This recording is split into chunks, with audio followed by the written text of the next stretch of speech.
नमस्कार, मैं सुहानी सिंह और रेशमी पाजेब आज दोनों आपसे रूबरू हैं और आज एक बहुत ही संवेदनशील टॉपिक पे मैं आपसे रूबरू हूँ और इसके लिए बिना किसी भूमिका के मैं सीधे टॉपिक पर ही आती हूँ।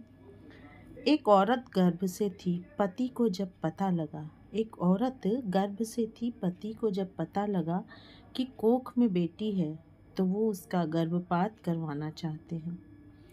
दुखी होकर पत्नी अपने पति से क्या कहती है? सुनो, ना मारो इस नन्ही कली को, वो खूब सारा प्यार हम पर लुटाएगी। जितने भी टूटे हैं सपने फिर से वो सब सजाएगी। सुनो, ना मारो इस नन्ही कली को, जब जब घर आओगे तुम्हें खूब हंसाएगी। तुम प्यार ना करना, बेशक उसको वो अपना प्यार लुटाएगी। सुनो, न मारो इस नन्ही कली को, हर काम की चिंता एक पल में भगाएगी। किस्मत को दोष ना दो, वो अपना घर आंगन महकाएगी।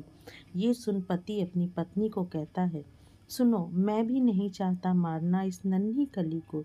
तुम क्या जानो प्यार नहीं है क्या मुझको अपनी परी से, पर डरता हूँ समाज में हो रही रोज रोज की दरिंदगी से। क्या फिर खुद वो इन सब से अपनी लाज बचा पाएगी? क्यों न मारूं मैं इस कली को, वो बहार जब नोची जाएगी। मैं प्यार इसे खूब दूंगा, पर बहार किस किस से बचाऊंगा। जब उठेगी हर तरफ से नजरें तो रोक खुद को ना पाऊंगा। क्या तू अपनी नन्ही परी को इस दौर में लाना चाहोगी? जब तड़पेगी वो नजरों के आगे क्या वो सब सह पाओगी?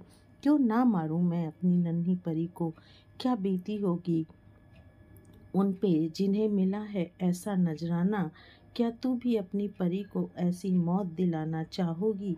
ये सुनकर गर्भ से आवाज आती है, सुनो माँ पापा, मैं आपकी बेटी हूँ, मेरी भी सुनो। पापा सुनो ना, साथ देना आप मेरा, मजबूत बनाना मेरे हौसले को। पर मैं लक्ष्मी है आपकी बेटी। पापा सुनो, ना मारो अपनी नन्ही कली को, तुम उड़ान देना मेरे हर वजूद को। मैं भी कल्पना चावला की तरह ऊंची उड़ान भर पाऊंगी। पापा सुनो, ना मारो अपनी नन्ही कली को, आप बन जाना मेरी छत्र छाया। मैं झांसी की रानी की तरह खुद की गैरों से लाज बचाऊंगी।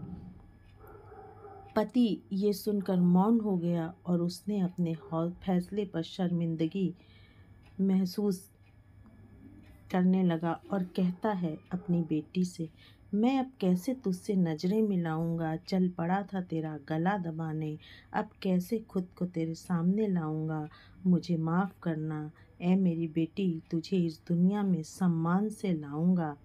बहसी है ये दुनिया तो क्या हुआ, तुझे मैं दुनिया की सबसे बहादुर बिटिया बनाऊंगा। मेरी इस गलती की मुझे है शर्म, मेरी बेटी, मेरी इस गलती की मुझे है शर्म।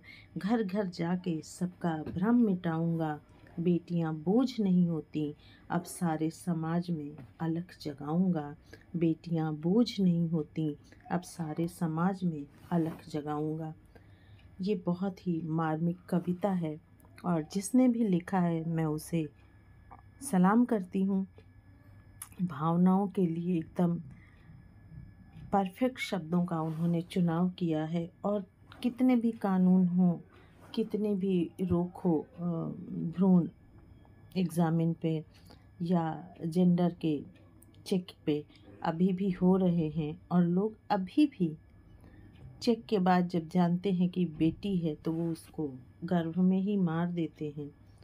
कानून ने भी इसके लिए एक लॉ बनाया है कि उसका गर्भपात किया जाएगा या नहीं किया जाएगा, ये माँ की इच्छा होगी, क्योंकि बहुत से केस में ये देखा गया कि माँ की इच्छा ना होते हुए भी ज़बरदस्ती एबॉर्शन कराया गया। लोगों ने आंदोलन भी किए कि माई बॉडी माई चॉइस, यानी मैं जिसे जन्म देना जी फैसला है और इस पे मेरा पूरा हक है कि मैं अपने बच्चे को इस दुनिया में लाऊं या ना लाऊं।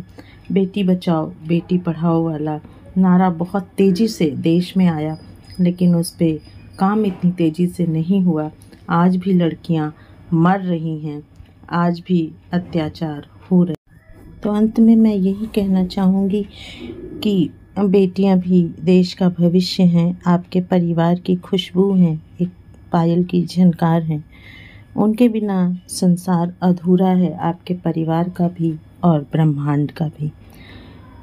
इसलिए खुद की भी बेटियों को बचाएं और जितनी कोशिश हो औरों की भी बेटियों को बचाएं। अगर मेरे इस वीडियो से किसी एक को भी कुछ मोटिवेशन मिला या कहीं एक कन्या भ्रूण हत्या भी बच सका तो मैं उसका दिल से आभारी रहूँगी और ईश्वर से प्रार्थना करती हूँ कि वो बेटियों की सुरक्षा करे, क्योंकि इन्हीं बेटियों में से कोई कल्पना चावला और कोई लता मंगेशकर हो सकती हैं। तो अपना ख्याल रखें।